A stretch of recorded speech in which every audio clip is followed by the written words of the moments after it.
We're here in the office tasting an amazing collection of Penfold wines with Penfolds winemaker, Steph Dutton, and we've just begun. So we're tasting two of their extremely prominent Chardonnays, Bin 311, and of course their famous Chardonnay Yatarna.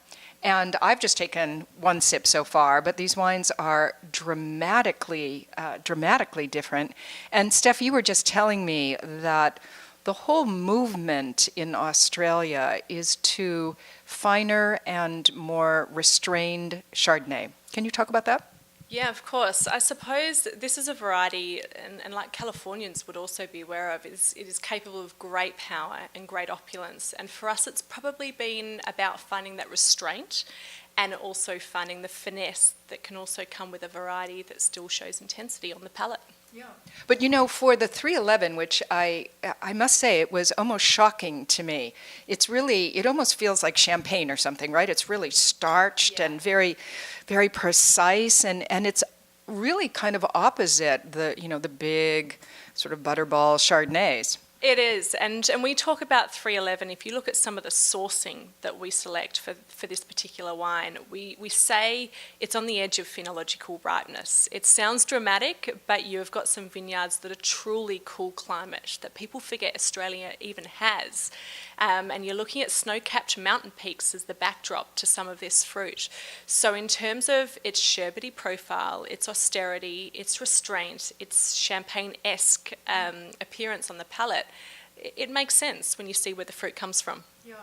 You know, I like that in Chardonnay, I guess because for me, precision in wine is, I put a real priority or focus on that. I love it when every molecule of the wine is kind of lined up on the same trajectory and where it isn't quite so blousy. Yeah, I often describe how the wine races across the palate, and I use the word races deliberately because I think it does zip across the palate with speed. There's this energy to the wine completely.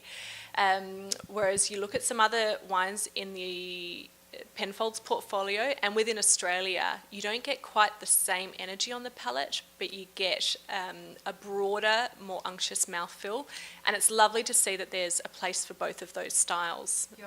Although, you know, when we go to the Yatarna, which is the second wine here that we're tasting, even though it is a little bit more voluptuous, it feels like on the palate, it still has, I agree, a real speedy race to the like a spinal column of energy there. Yeah, and I think, you know, our white winemaker Kim Schroeder has always been one for shaping wines that have that precision, and he understands the refinement and the elegance that can come with a variety that has typically been known for its power.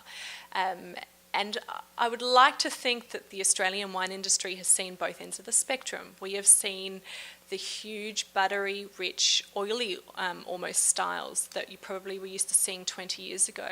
I would say that some styles even overcorrected and became quite lean, and there was a thinness to them.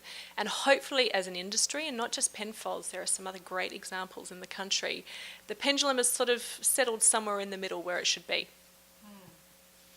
Chardonnays with precision and distinction. Sounds very good to me.